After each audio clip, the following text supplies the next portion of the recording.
Hello everyone, my name is Elite Trainer Kenway and I've been thinking. Last week we theorized about the ending of the story of the hidden treasure of Area Zero, set to release later this year. But what about after that? Could we take a step back, look at the past 9 generations of Pokemon, and use that information to predict the next couple of years of the franchise? Well, that's exactly what we've got planned for today. We're going to try to predict what Pokemon is sending down the pipeline in 2024, 25, 26, and 2027. So first off, we already know that the hidden treasure of Area Zero is coming later this year, with the Teal Mask and the Indigo Disc slated for fall and winter 2023 respectively. However, given that the Scarlet and Violet update for Pokemon Home was scheduled for spring 2023, and we got it literally a week before summer started, I honestly wouldn't be surprised if the Indigo Disc didn't drop until February of 2024. So if we take a look at Pokemon's release history, we'll notice that a mainline game or remake has released every single year since Platinum came out in 2008. Although there were no new games released in 2020, Game Freak did give us new content in the form of DLC for Sword and Shield, and are looking to give us new content this year in the form of DLC for Scarlet and Violet. When Game Freak released Isle of Armor and the Crown Tundra DLC in 2020, I believe they were testing the waters to see if enough Pokemon fans would buy into the DLC to make it worthwhile. Given that the hidden treasure of Area Zero for Scarlet and Violet was announced at $35, whereas the Sword and Shield DLC was sold at $30, tells me that the Sword and Shield DLC sold enough copies that Game Freak believes they can make a substantial amount of money selling DLCs in every generation. Now, something to think about, both Sony and Microsoft have started selling their mainline AAA titles as of last year for $70 instead of $60. And we know that Nintendo is willing to sell games at this price, given that Tears of the Kingdom recently released for $69.99 here in the US.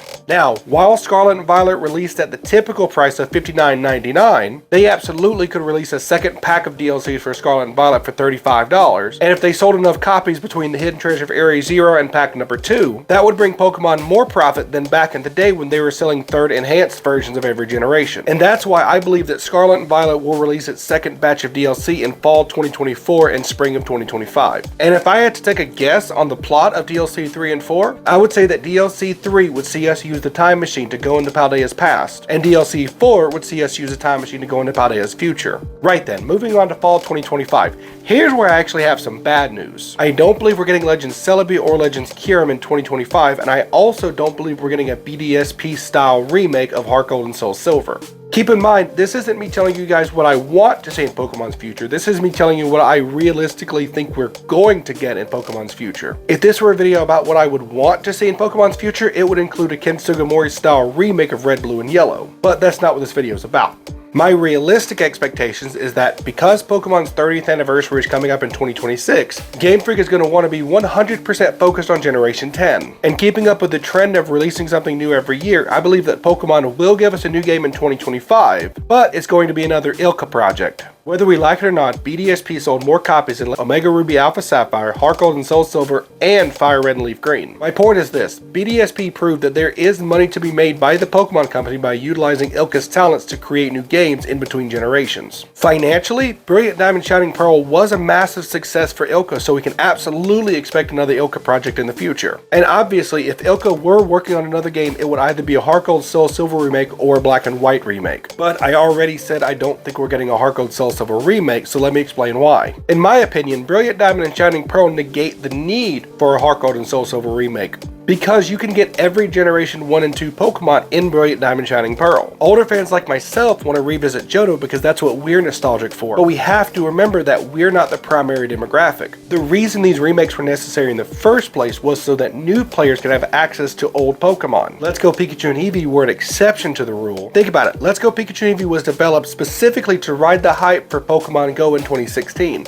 And as a way for parents to introduce Pokemon to the younger kids who may not be old enough to understand the ins and outs of an RPG. Since the 3DS eShop is now closed, the Pokemon Company is no longer making money on anything between Generations 1 and 7. Because of that, their focus is going to be bringing Pokemon from those first 7 generations onto the Switch and later the Switch 2. And Brilliant Diamond Shining Pearl was a necessary step to make sure the first 4 generations of Pokemon were all available on the Switch. So financially speaking, there's no reason for the Pokemon Company, Game Freak, or ILCA to be worried about Generations 1 through 4 for a very long time. We, the older fans, have a reason to want to play a Heart Gold Soul Silver remake, but newer, younger fans who started their Pokemon journey on the Switch would absolutely have no reason to buy into a Heart Gold and Soul Silver remake because all of the Gen 1 and 2 Pokemon can be caught in Brilliant Diamond Shining Pearl. So with all of that being said, and whether I'd like to admit this or not, I believe that the plans and place Game Freak has is to send the Switch out on a high note with an ILCA remake of Pokemon Black and White for fall 2025.